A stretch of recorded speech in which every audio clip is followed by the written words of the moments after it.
10월 11일 주일 예배를 거룩하신 하나님께 드리겠습니다.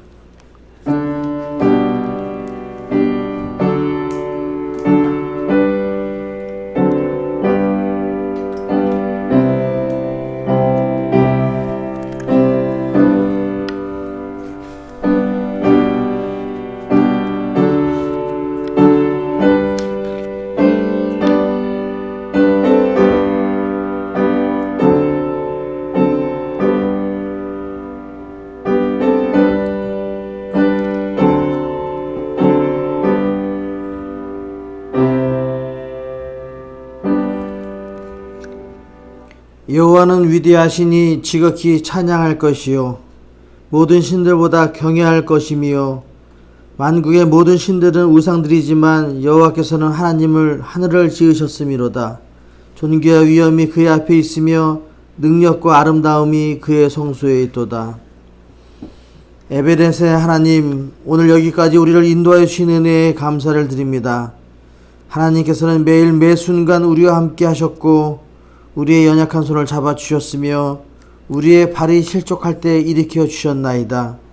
오늘은 그 크신 은혜를 감사하며 주일 예배를 드립니다. 거룩하신 하나님께서 친히 이곳에 임재하시고 저희들이 드리는 찬송과 기도와 예배를 받아 주옵소서.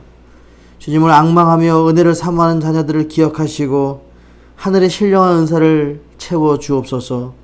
어제나 오늘이나 영원토록 변함이 없으신 예수님의 이름으로 기원하옵나이다. 아멘.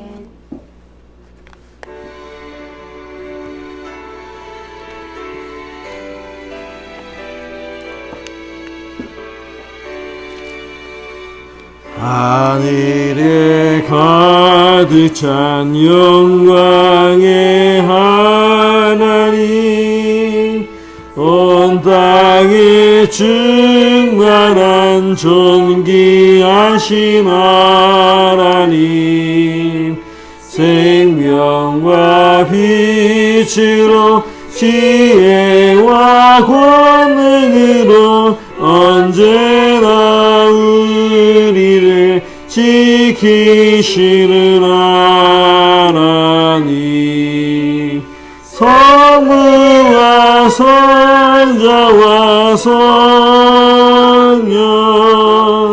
삼위의 하나님, 우리 예배를 받아주시옵소서. 아멘.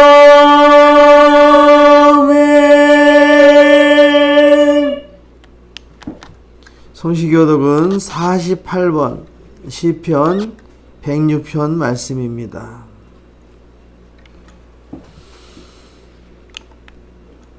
여호와여, 주의 백성에게 베푸시는 은혜로 나를 기억하시며 주의 구원으로 나를 돌보사. 내가 주의 택하신 자가 형통함을 보고 주의 나라의 기쁨을 나누어 가지게 하사 주의 사를 자랑하게 하소서. 우리가 우리의 조상들처럼 범죄하여 사악을 행하며 악을 지었나이다. 우리의 조상들이 애굽에 있을 때 주의 기이한 이들을 깨닫지 못하며 주의 크신 인자를 기억하지 아니하고 바다 곧 홍해에서 거역하였나이다.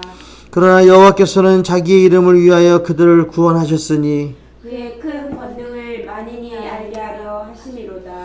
이에 홍해를 꾸짖으시니 곧 마르니 그들을 인도하여 바다 건너가기를 마치 광야를 지나감 같게 하사 그들을 그 미워하는 자의 손에서 구원하시며 그 원수의 손에서 구원하셨고 그들의 대적들은 물로 덮으심에 그들 중에서 하나도 살아남지 못하였도다. 이에 그들이 그의 말씀을 믿고 그를 찬양하는 노래를 불렀도다. 아멘. 아멘. 나는 전능하신 아버지 하나님 천지의 창조주를 믿습니다. 나는 그의 유일하신 아들 우리 주 예수 그리스도를 믿습니다. 그는 성령으로 잉태되어 동정녀 마리아에게서 나시고 본디오 빌라도에게 고난을 받아 십자가에 못 박혀 죽으시고 장사된 지 사흘 만에 죽은 자 가운데서 다시 살아나셨으며 하늘에 오르시어 전능하신 아버지 하나님 우편에 앉아 계시다가 거기로부터 살아있는 자와 죽은 자를 심판하러 오십니다. 나는 성령을 믿으며 거룩한 공교회와 성도의 교제와 죄를 용서받는 것과 몸의 부활과 영생을 믿습니다. 아멘.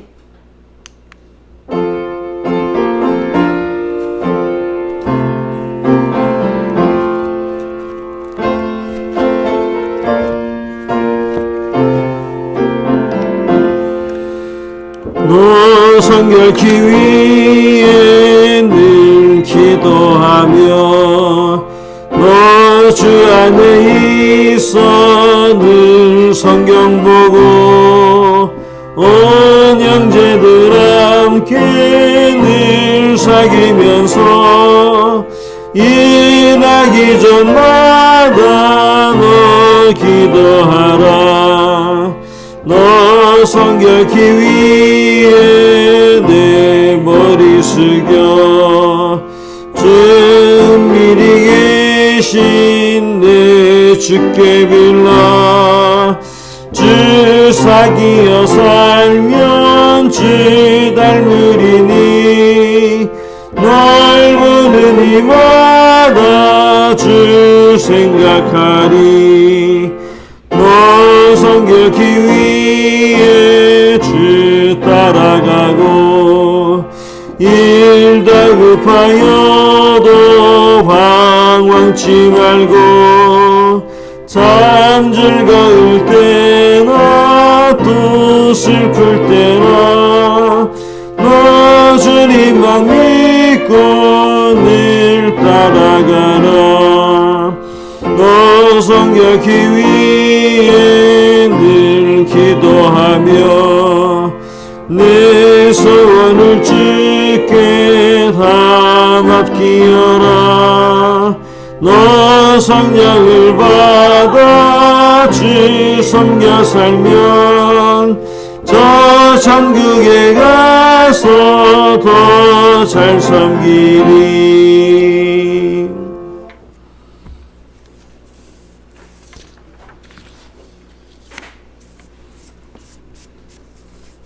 기도하시겠습니다. 사랑과 은혜의 하나님 아버지, 세상 어느 것에도 의지할 데 없는 저희가 오직 주님만 의지하고자 오늘도 두 손 들고 아버지 앞에 나아옵니다. 많고 많은 사람들 가운데 우리를 구별하여 자녀 삼으시고 사랑하여 주신 특별한 은혜에 다시 한번 감사를 드립니다. 코로나19라는 이 어려운 시국에서 살아가느라 힘들고 지친 우리들을 진정으로 위로해 주실 분은 삼위일체 우리 하나님밖에 없음을 고백합니다. 저희들은 지난 한 주간도 주님께서 베푸신 은혜를 잊어버리고 구별된 하나님의 자녀로서 합당하지 못한 삶을 살아왔습니다. 모든 불의와 추악, 탐욕, 시기, 살인, 분쟁을 마음에 품었으며 행동으로는 능욕하는 자요, 교만한 자요, 자랑하는 자요, 악을 도모하는 자요, 부모를 거역하는 우매한 자로 살았습니다. 이 같은 일을 행하면 사형에 해당된다고 하시는 하나님의 말씀을 알고 있으면서도 우리의 완약한 마음은 죄악의 자리를 떠나기 싫어했습니다. 주님이 이 모든 죄와 허물을 용서해 주옵소서. 이 시간 나라 방방곡곡에서 온라인 비대면 예배로 또 소규모 인원으로 쪼개어서라도 예배하는 주의 백성들을 기특하게 여겨주시고 저희들의 예배를 기쁘게 받아 주시옵소서. 예배는 선택도 아니고 필수인 저희에게 예배 없는 성도의 삶은 생각할 수도 없고 세상 사람들과 구별되지도 않을 뿐더러 그들은 이해하지도 못합니다. 하지만 코로나19라는 이 엄중한 상황 가운데에서 저희들은 갈등하고 있습니다. 철저하지 못한 개인 위생과 방역 환경에서 드려진 예배와 집회로 인해 빚어진 확진자, 확산 사례들을 돌아볼 때 세상의 비난을 피하기 어렵고 우리의 목숨과도 같은 예배를 두고 딜레마에 빠질 수밖에 없는 이 상황이 너무나 힘듭니다. 지금까지 저희 대부분의 교회와 성도들이 정부의 방침에 협력하여 예배를 양보해 왔었고 이 모든 것을 지켜보고 계신 주님께서 우리의 아픔과 답답함을 아시오니 주여 속히 이 상황을 반전시켜 주시옵소서. 우리에게 속한 모든 분들 건강 지켜 주옵소서. 이 시간 말씀을 나누려고 합니다. 악한 막이 틈타지 않게 하시고 그리스도의 가정의 문화를 만들기 위해 착하고 의롭고 정직하게 살아가는 우리 모두가 되게 주님 인도해 주옵소서. 감사드리며 예수님의 이름으로 기도드립니다. 아멘.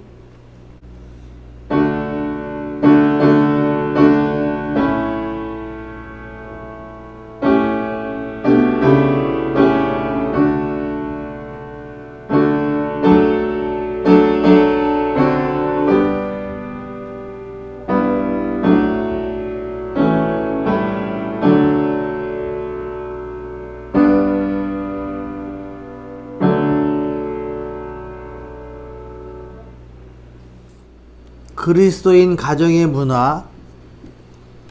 오늘 우리 주신 말씀은 창세기 4장 16절에서부터 24절까지 말씀을 제가 봉독해 올리겠습니다.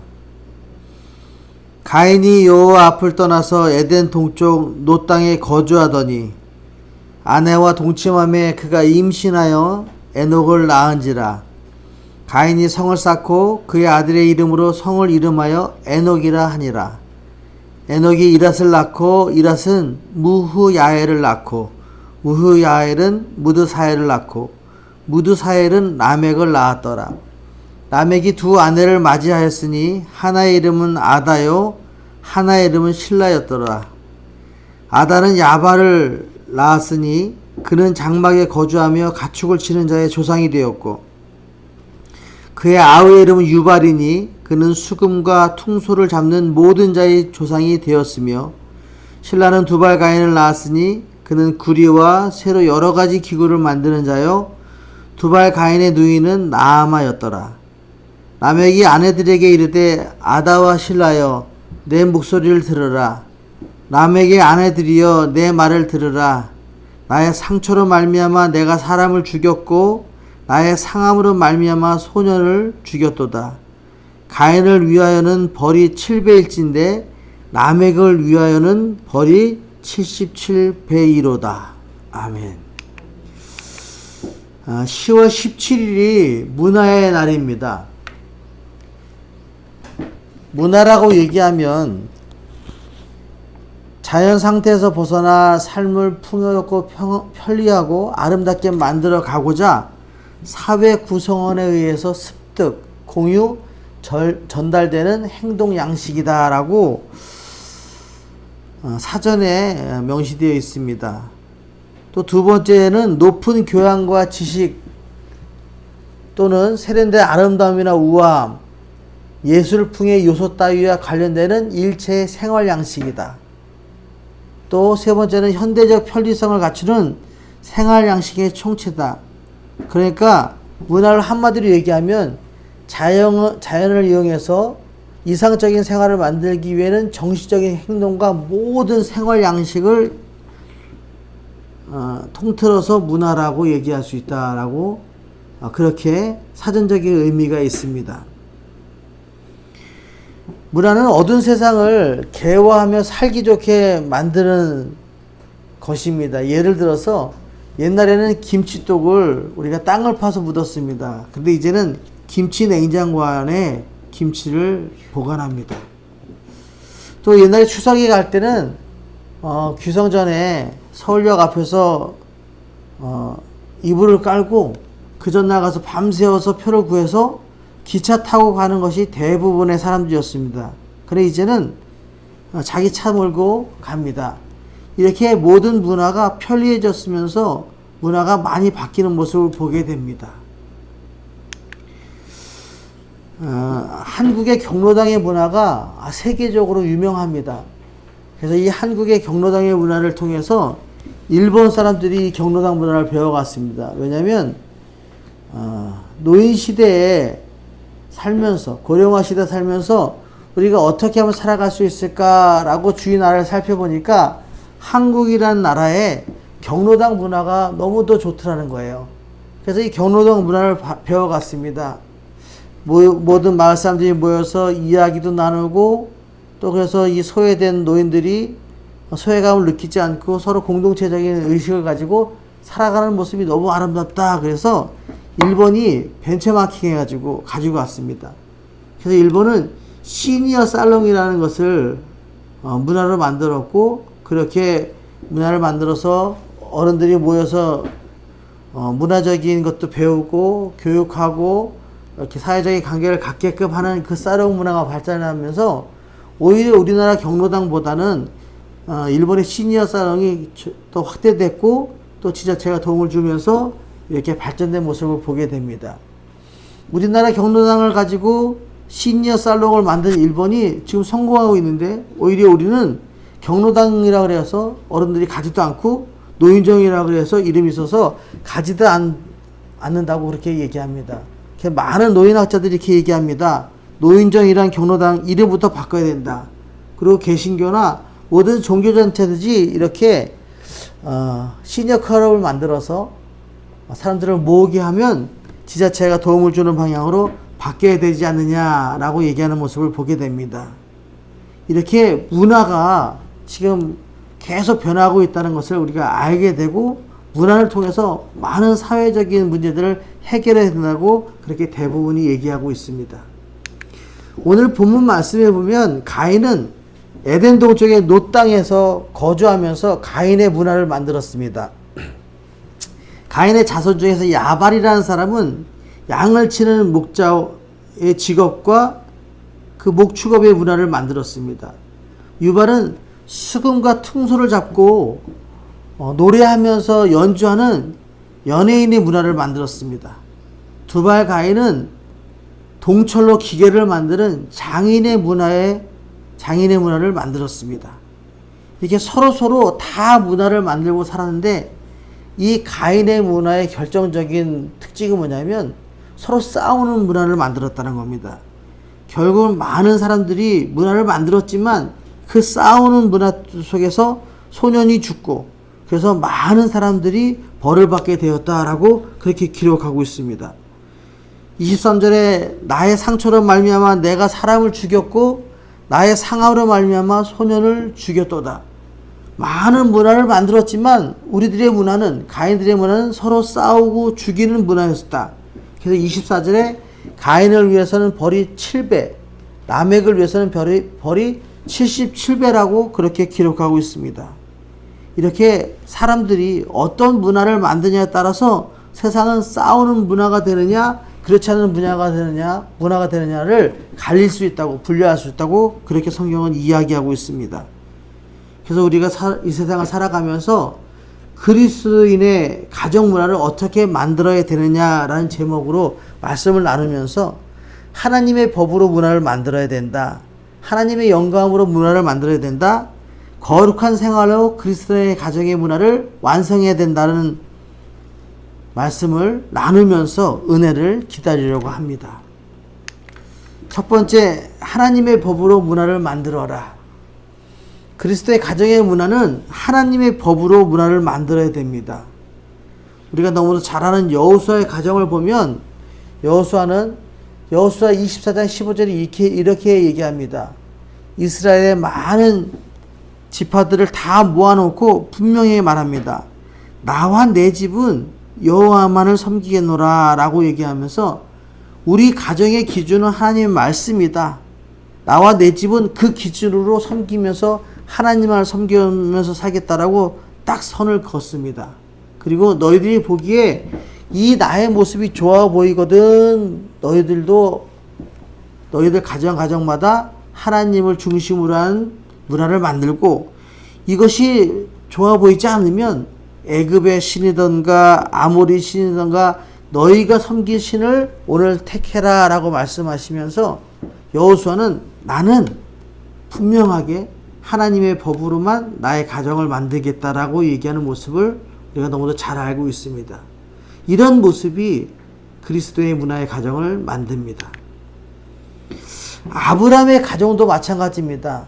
창세기 12장 1, 2절에 아브라함을 우리가 믿음의 조상이라고 얘기하는데, 왜 믿음의 조상이라고 얘기하냐면 창세기 12장 1, 2절을 기준으로 해서 그렇습니다. 여호와께서 아브라함에게, 아직 아브라함이라고 이름이 바뀌기 전에 아브라함에게 이르시되 너는 너의 고향 친척과 아버지의 집을 떠나 내가 네게 보여줄 땅으로 가라. 내가 너로 큰 민족을 이루고 내게 복을 주어 내 이름을 창대하게 하리니 너는 복이 될지라 라고 분명히 말씀하시면서 아브라함에게 고향과 친척과 아버지 집을 떠나서 내가 내게 보여줄 땅으로 가라라고 말씀하십니다. 가서 새로운 문화를 만들어라고 말씀하십니다. 이 아브라함은 하나님의 말씀에 순종해서 제가 아버지의 이 모든 우상의 문화를 다 버리고 하나님의 말씀에 근거해서 내가 이제 그곳에 가서 하나님의 문화를 만들겠습니다 라고 얘기하면서 믿음의 조상 아브라함이 되는 모습을 보게 됩니다. 이렇게 여호수아나 아브라함도 우리 가정의 모든 문화는, 우리 모든 문화의 기준이 하나님의 말씀이다 라고 얘기하는 모습을 우리가 보게 됩니다. 아브라함이 이렇게 하나님의 말씀에 순종한 결과를 보면 엄청납니다. 아브라함이 아내 사라가 100세에 이삭을 낳았습니다. 이삭은 또 40세에 두 형제를 낳았는데 에서와 야곱을 낳았습니다. 그 중에 야곱은 12아들을 낳았는데 야곱의 12아들을 통해서 결국에는 이스라엘이라는 거대한 민족이 탄생하게 됩니다. 야곱은 또 그 야곱의 아들 중에서 요셉이 있는데 요셉이 애굽의 총리 대신이 되었습니다. 그래서 아버지와 형들과 모든 사람들이 애굽으로 거주해서 살도록 허락을 받았습니다. 그런데 이때부터 이스라엘은 400년 동안 애굽의 노예 생활을 시작합니다. 이스라엘은 애굽에서 400년 동안 노예를 하면서 60만 명으로 번성하게 됩니다. 그리고 나서 모세의 인도로 이 애굽에서 출애굽해서 이스라엘 민족으로 새로운 역사를 시작하게 됩니다. 이 엄청난 민족을 만들어낸 것이 아브라함의 결단과 순종 때문이었습니다. 한 가장이 결단하고 내가 하나님의 말씀을 살겠다라고 결단했을 때 이렇게 엄청난 민족을 만들어내게 됩니다. 그리스도의 가정은 하나님의 말씀으로, 하나님의 법으로 기준 삼을 때 이렇게 위대한 믿음의 가정이 되는 것을 우리가 알게 됩니다. 그래서 우리 가정도 지금 생각하기를 하나님의 말씀으로만 가지고 우리 가정을 이루어내겠다. 그리스도인의 가정의 문화는 하나님의 말씀에서 근거한다라고 여호수아랑 아브라함의 모습을 본받아서 우리의 가정의 문화를 만들어 나가야 됩니다. 두 번째로 하나님의 영감으로 문화를 만들어 나갑니다. 하나님께서 말씀하시고 깨닫게 해주신 영감이 있습니다. 그리스도의 가정의 문화는 하나님의 영감으로 만들어집니다. 하나님께서 말씀하시고 깨닫게 해주신 그 모습을 통해서 생활의 문화를 만드는 것이 하나님의 영감으로 문화를 만드는 일입니다. 아브라함이 소돔성을 위해서 하나님과 대화를 나눕니다. 창세기 18장 20절에 여호와께서 또 이르시되 소돔과 고모라에 대해서 부르짖음이 크고 그 죄악이 심히 무거우니, 하나님께서 이렇게 보니까 소돔과 고모라가 너무도 죄악이 큰 거예요. 그래서 하나님께서 아브라함에게 네 조카가 사는 그 땅 내가 멸해야 되겠다라고 말씀하십니다. 그러니까 창세기 18장 23절에 아브라함이 가까이 나와 이르되 주께서 의인과 악인을 함께 멸하시려 하시나이까. 그 안에는 의인도 있는데 왜 소돔과 고모라를 멸할 때 의인도 있는데 그걸 멸하면 되겠습니까? 라고 하나님께 대화를 나눠요. 그러니까 창세기 18장 24절에 그 성읍 중에 의인 50명 있을지라도 주께서 그것을 멸하시고 그 50의인을 위하여 용서하지 아니하시리까 라고 얘기하는 말씀은 뭐냐면, 그곳에 50명의 의인이 있으면 하나님 그 소돔과 고모라를 멸하는 것을 사해 주옵소서, 그들의 죄악을 용서해 주옵소서라고 그렇게 얘기를 해요. 그래. 그러면 네가 50명을 찾아보면 내가 그 성을 살려주겠다라고 얘기합니다. 또 50명에서 45명 찾아보니까 없어요. 30명, 20명, 결국엔 10명까지 내려갑니다. 창세기 18장 32절에 아브라함이 또 이르되 주는 노하지 마옵소서. 계속 번박하니까 하나님께서 화내실까봐 노하지 마십시오라고 얘기하면서 내가 이번만 더 아뢰리이다. 거기서 10명을 찾으시면 어찌하리 하시나이까. 이르시되 내가 10명으로 말미암아 멸하지 아니하리라. 그래 좋아. 그럼 그 성에 10명의 의인만 있어도 내가 멸하지 않겠다 하는 것을 깨닫게 되는 거예요. 그래서 결국에 10명을 찾습니다. 근데 10명이 없어요. 그래서 창세기 19장 24절 25절에 여호와께서 하늘 곧 여호와께로부터 유황과 불을 소돔과 고모라에 비같이 내리사 그 성들과 온 들과 성에 거주하는 모든 백성과 땅에 난 것을 다 엎어 멸하셨더라 라고 그렇게 말씀하십니다. 결국에는 의인 10명이 없어서 소돔과 고모라가 멸망하는 모습을 보고 아브라함이 깨닫습니다. 이 세상의 심판이 의인 10명만 있으면 멸망하지 않을 텐데 왜 의인 10명이 없어서 이렇게 소돔과 고모라가 멸망하는가 라고 아브라함은 자세히 생각하면서 깊게 생각해 보면서 깨달은 게 뭐냐면 아 그렇구나. 내가 이 세상을 원망할 필요가 없고 이 세상에서 의인 10명이 있으면 멸망하지 않는 사실이 있으니까 나를 비롯한 모든 사람 주위에 있는 사람들에게 의인을 만들어서 의롭게 살아가는 사람이 10명만 있으면 이 세상이 멸망하지 않는다는 것을 깨닫게 되는 거죠. 영감으로 알게 되는 거죠. 그래서 문화를 이 세상에 비교해 봤을 때 왜 세상이 이렇게 더럽냐고 왜 세상이 이렇게 살기 힘드냐고 라고 원망하는 것이 아니라 나라도 의인 10명으로서의 모습으로 살아가면 이 세상은 구원받는 사실을 알고 나도 의인으로 살고 우리 가족도 의인으로 살고 우리 주위에 있는 사람들에게 의롭게 살아가자고 얘기하는 모습이 하나님의 문화를 만드는 길이라는 것을 아브라함이 깨닫게 된다는 겁니다. 우리도 마찬가지입니다. 이 세상을 원망하지 마시고 내가 의인 10명이 되어서 이 세상을 구원하겠다 하는 모습으로 살아가기를 소망합니다. 두 번째로 아비멜렉 사건을 통해서 영적인 깨달음을 알게 됩니다. 아브라함이 그랄 땅을 지나가는데 그랄 왕 아비멜렉이 보면서 사라가 너무 이쁜 거예요. 그런데 아브라함이 생각하기에는 내가 내 부인이라 그러면 내 아내라 그러면 이 아비멜렉 왕이 나를 죽이고 자기 아내를 데려가서 아내 삼을까봐 그런 두려운 마음이 들어서 내 아내가 아니라 사실은 내 누이입니다 라고 얘기를 해요. 그랬더니 그 밤에 아비멜렉이 사람을 보내서 그 사람을 사라를 데려갑니다. 근데 3절에 보니까 그 밤에 하나님이 아비멜렉에게 현몽하시고 그에게 이르시되 현몽한다는 얘기는 꿈에 나타나서 이르시되 내가 데려간 이 여인으로 말미암아 내가 죽으리라. 그런 남편이 있는 사람이다 라고 얘기합니다. 깜짝 놀래가지고 돌려보내고 나서 창세기 20장 9절에 뭐라고 말씀하시냐면 아비멜렉이 아브라함을 불러서 그에게 이르되 내가 어찌하여 우리에게 이렇게 하느냐 내가 무슨 죄를 범하였기에 내가 나와 내 나라가 큰 죄에 빠질 뻔하였느냐 내가 합당하지 아니한 일을 내게 행하였다라고 얘기하면서 아브라함에 얘기합니다. 아브라함은 생각하기에 내 가정을 지키는 일은 내 머리로 내 생각으로 하면 된다고 생각했지만 사실은 이 자기 부인 사라를 지킨 사람은 하나님이었습니다. 우리도 마찬가지입니다. 우리가 생각하기에 내 가정은 내가 지킨다라고 생각하지만 사실은 하나님께서 지켜주시는 거예요.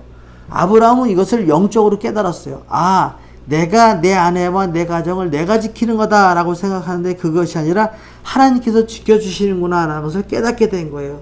그래서 우리 가정을 어떻게 만들었냐면 내 가정을 내 능력으로 내 힘으로 내 생각으로 지키는 것이 아니라 하나님께 맡기고 하나님의 뜻을 순종하면서 우리 가정을 지키는 것이라는 것을 깨닫게 되는 겁니다. 우리도 마찬가지입니다. 어떻게 가정을 지키냐면 내 힘으로 지키는 거 아닙니다. 하나님께 맡기는 모습이 필요합니다. 이렇게 아브라함이 또 배우고 가르쳐 주신 것에 대해서 하나님은 어떻게 얘기하냐면 하나님은 이렇게 깨달은 아브라함의 가정에 하나님의 축복을 내려주십니다. 아들 이삭을 100세에 낳았습니다. 그리고 나서 비로소 사라가 하나님께서 나를 웃게 하셨다 하면서 나도 웃고 모든 사람이 같이 웃었습니다. 그런데 갑자기 하나님께서는 아들 독자 이삭을 번제로 드리라고 하는 거예요. 아니 번제로 드린다는 얘기는 죽여서 바치라는 얘기인데 100세에 얻은 아들을 누가 죽여서 바칠 수 있겠습니까? 그러나 아브라함은 그 하나님의 말씀에 순종합니다. 그리고 창세기 22장에 뭐라고 말씀하시냐면 이르시되 여호와께서 이르시되 내가 나를 가리켜 맹세하노니 내가 이같이 행하여 내 아들 내 독자도 아끼지 아니하였은즉 내가 명령한 그 명령이 정말로 엄청난 명령이었다. 내 독자를 나한테 바치라고 얘기했을 때 내가 내 독자라도 아끼지 아니하였은즉 17절에 내가 내게 큰 복을 주고 내 씨가 크게 번성하게 하여 하늘의 별과 같이 그리고 바다의 모래같이 많게 하리라 라고 말씀하시는 모습을 보게 됩니다. 이렇게 말씀을 가지고 지켜나가면서 믿음을 지켜나가면 엄청난 복을 주시겠다라고 하나님께서 맹세하고 약속하시는 모습을 보게 됩니다. 이렇게 구약의 모습들과 마찬가지로 신약에서도 엄청난 문화를 보게 됩니다. 백부장 고넬료라는 사람이 있었습니다. 이 고넬료는 가이사랴에 사는 고넬료라는 사람인데 이달리아 부대의 백부장입니다. 백부장이라는 얘기는 100명 중에 대장이기 때문에 자기 밑에 부하가 100명이나 있는 사람이었습니다. 2절에 그가 경건하여 온 지방과 더불어 하나님을 경외하며 백성을 많이 구제하고 하나님께 항상 기도하고 예배하는 그런 사람이었습니다. 이렇게 보면 엄청난 사람 같지만 자세히 보면 이 사람을 한마디로 얘기하면 이방인이라는 거예요. 아무리 하나님을 경외하고 많이 구제하고 항상 기도하고 살아가지만 이 사람은 이방인이라는 거예요. 그럼 이 이방인에게 세례를 베풀고 이 이방인에도 구원이 있습니까? 그 당시의 사람들은 이방인과 함께 식사를 하거나 이방인에게 세례를 주는 것은 말도 안 된다라고 얘기합니다. 그런 문화가 없었습니다. 그런데 고넬료가 영적인 경험을 하게 됩니다. 이렇게 늘 하나님을 경외하고 기도하고 구제하는 사람으로 살아갔던 그 경건한 사람 고넬료가 늘 기도하고 있는데 갑자기 베드로가 꿈을 꾼 거예요. 베드로가 꿈을 꾸는데 하늘에서 상이 내려서 받아보니까 열어봤더니 그 안에 정말로 끔찍한 모든 하늘에 기는 것, 나는 것, 뭐 중에서 더러운 것들만 가득 찬 거예요. 근데 하나님께서 이것을 받아 먹으라고 말씀하시는 거예요. 이렇게 3번 정도 받아 먹으라고 말씀하시는 모습을 듣고 나서 못 먹습니다라고 얘기할 때 하나님께서 깨끗하게 한 것을 왜 네가 깨끗하지 못하다고 얘기하느냐라고 얘기하면서 받아 먹으라는 거예요. 그렇게 막 고민하고 있다가 이 고넬료를 만나게 됩니다. 그래서 고넬료를 만나게 된 그 자체만 해도 정말로 많은 사람에게 비난을 받았습니다. 그리고 나서 이 고넬료에게 세례를 베풉니다. 그러니까 경건한 사람, 그리고 하나님을 늘 경외하는 사람, 그런데도 이 이방인 고넬료에게 세례를 주면서 우리들도 이방인인데도 구원받고 세례를 받을 수 있는 문화를 만들어냈습니다. 이렇게 이방이지만 늘 하나님을 경외하고 예배하고 구제하는 사람이 처음으로 세례를 받으면서 우리에게도 세례를 받을 수 있는 길이 열리게 되었습니다. 한 사람이 문화를 바꾼 겁니다. 한 사람의 경건한 모습이 이 세상의 문화를 바꾸게 되는 것을 우리가 알게 됩니다. 이렇듯이 우리가 세상을 살아가면서 우리 가족은 하나님의 법으로만 살겠다. 우리 가족은 하나님의 문화로, 그러니까 영적인 감동을 받은 모습으로 깨달은 모습으로 살겠다 하는 모습으로 가정을 이뤄나가는 모습이 중요합니다. 마지막으로 3번째로 하나님의 중심의 생활로 이 모든 그리스도의 문화가 완성된다고 성경은 우리에게 말씀하고 계십니다. 그리스도의 가정의 문화는 하나님의 중심의 생활로 완성해야 합니다. 마태복음 4장 10절에 이에 예수께서 말씀하시되 사탄아 물러가라 기록되었으니 주 너희 하나님께 경배하고 다만 그를 섬기라 하였느니라 라고 말씀하십니다. 예수님께서 시험을 이기실 때 쓰신 말씀이 다만 그를 섬기라 하는 겁니다. 우리는요 하나님 중심적인 생활을 통해서 우리가 그리스도의 문화를 만들어내는 것이다 라고 말씀하십니다. 그러면서 마태복음 11장 29절에 나는 마음이 온유하고 겸손하니 나의 멍에를 베고 내게 배우라 그러면 너의 마음이 쉼을 얻으리라 라고 말씀하시면서 우리들이 이 세상을 살아가면서 얼마나 마음이 쉼을 얻지 못하고 참 안식을 얻지 못하고 불안하고 답답합니까? 이럴 때 하나님의 온유와 예수님의 온유와 겸손을 배우고 나면 우리의 생활이 변화되면서 아름다운 문화를 만들 수 있다고 성경은 우리에게 말씀하십니다. 그러면서 말씀하시기를 빌립보서 1장 27절에 오직 너희는 그리스도의 복음에 합당하는 생활을 하라. 복음에 합당하게 생활하라 라고 말씀하십니다. 예수를 믿는다고 얘기하면 그 예수를 믿는다는 마음의 모습처럼 거기에 합당한 그리스도인의 문화, 그리스도의 가정의 문화에 합당한 모습으로 살아가라 라고 말씀하십니다. 그러면서 에베소 5장 9절 말씀을 함께 읽겠습니다. 시작. 빛의 열매는 모든 착함과 의로움과 진실함에 있느니라. 그래서 예수 믿는 사람들의 모습은 빛의 열매의 삶을 살아가야 되는데 모든 착함과 의로움과 진실함에 있느니라.